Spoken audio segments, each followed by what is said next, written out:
36. Tujuan sengsara ialah pertobatan. Berkatalah Elihu selanjutnya, "Bersabarlah sebentar, aku akan mengajar engkau. Karena masih ada yang hendak kukatakan demi Allah. Aku akan meraih pengetahuanku dari jauh dan membenarkan pembuatku. Karena sungguh-sungguh bukan dusta perkataanku. Seorang yang sempurna pengetahuannya menghadapi engkau. Ketahuilah, Allah itu perkasa, namun tidak memandang hina apapun. Ia perkasa dalam kekuatan akal budi. Ia tidak membiarkan orang fasik hidup, tetapi memberi keadilan kepada orang-orang sengsara.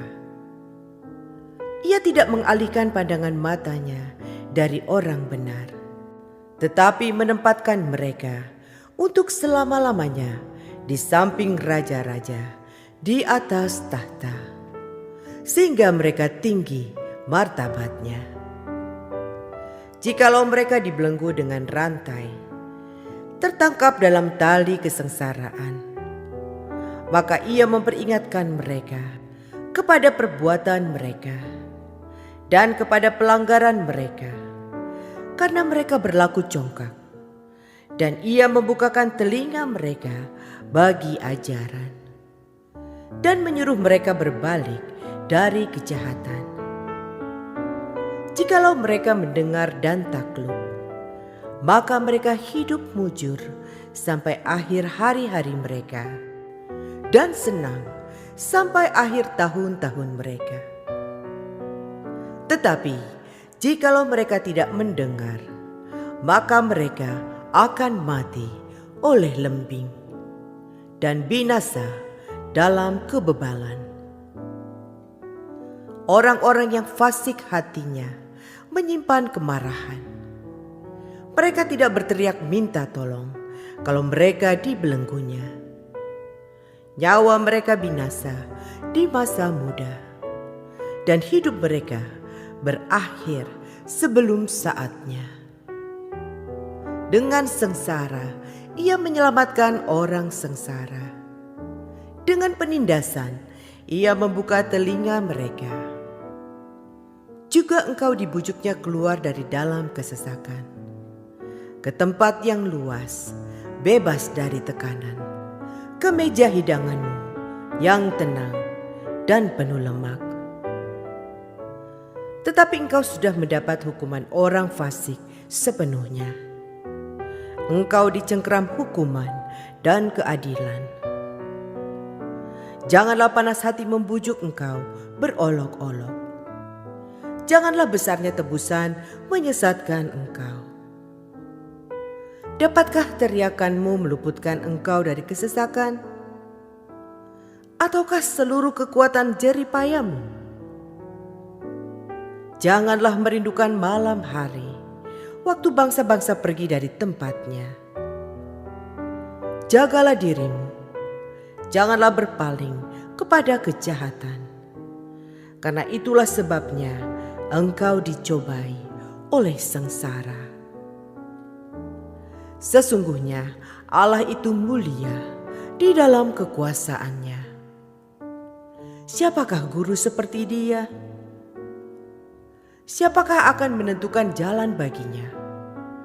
Dan siapa berani berkata, "Engkau telah berbuat curang"? Ingatlah bahwa engkau harus menjunjung tinggi perbuatannya yang selalu dinyanyikan oleh manusia. Semua orang melihatnya, manusia memandangnya dari jauh. Sesungguhnya Allah itu besar, tidak tercapai oleh pengetahuan kita.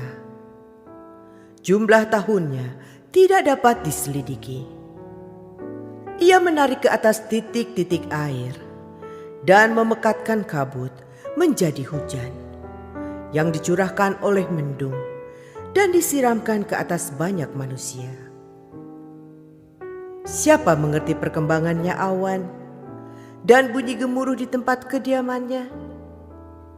Sesungguhnya ia mengembangkan terangnya di sekelilingnya dan menudungi dasar laut.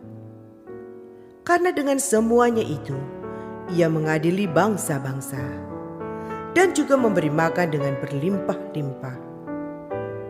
Kedua tangannya diselubunginya dengan kilat petir dan menyuruhnya menyambar sasaran. Pekik perangnya memberitakan kedatangannya. Kalau dengan murka ia berjuang melawan kecurangan. Ayub 37. Kemuliaan Allah di alam semesta. Sungguh, oleh karena itu hatiku berdebar-debar dan melonjak dari tempatnya. Dengarlah gegap gempita suaranya, guruh yang keluar dari dalam mulutnya. Ia melepaskannya ke seluruh kolong langit dan juga kilat petirnya ke ujung-ujung bumi. Kemudian suaranya menderu. Ia mengguntur dengan suaranya yang megah.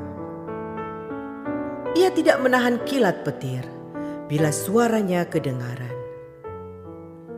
Allah mengguntur dengan suaranya yang mengagumkan. Ia melakukan perbuatan-perbuatan besar yang tidak tercapai oleh pengetahuan kita. Karena kepada salju ia berfirman, jatuhlah ke bumi. Dan kepada hujan lebat dan hujan deras, jadilah deras. Tangan setiap manusia diikatnya dengan dibubuhi meterai, agar semua orang mengetahui perbuatannya. Maka binatang liar masuk ke dalam tempat persembunyiannya dan tinggal dalam sarangnya. Taufan keluar dari dalam perbendaharaan dan hawa dingin dari sebelah utara. Oleh nafas Allah terjadilah es dan permukaan air yang luas membeku. Awan pun dimuatinya dengan air, dan awan memancarkan kilatnya. Lalu kilatnya menyambar-nyambar ke seluruh penjuru menurut pimpinannya, untuk melakukan di permukaan bumi segala yang diperintahkannya.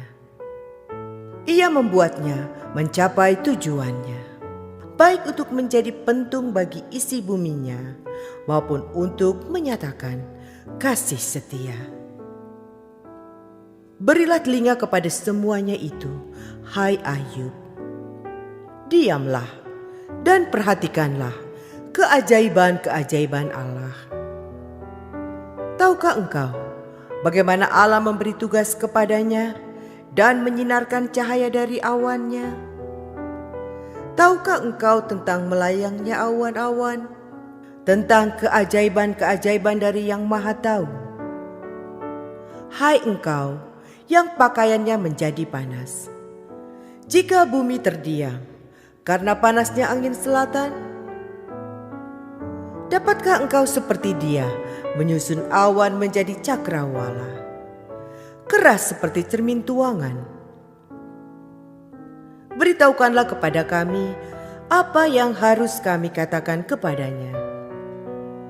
Tak ada yang dapat kami paparkan oleh karena kegelapan. Apakah akan diberitahukan kepadanya bahwa aku akan bicara? Pernahkah orang berkata bahwa ia ingin dibinasakan? Seketika terang tidak terlihat karena digelapkan mendung. Lalu angin berembus, maka bersihlah cuaca. Dari sebelah utara muncul sinar keemasan. Allah diliputi oleh keagungan yang dahsyat, yang maha kuasa, yang tidak dapat kita pahami.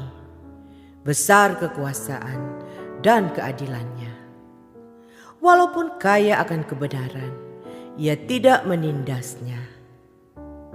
Itulah sebabnya ia ditakuti orang. Setiap orang yang menganggap dirinya mempunyai hikmat tidak dihiraukannya.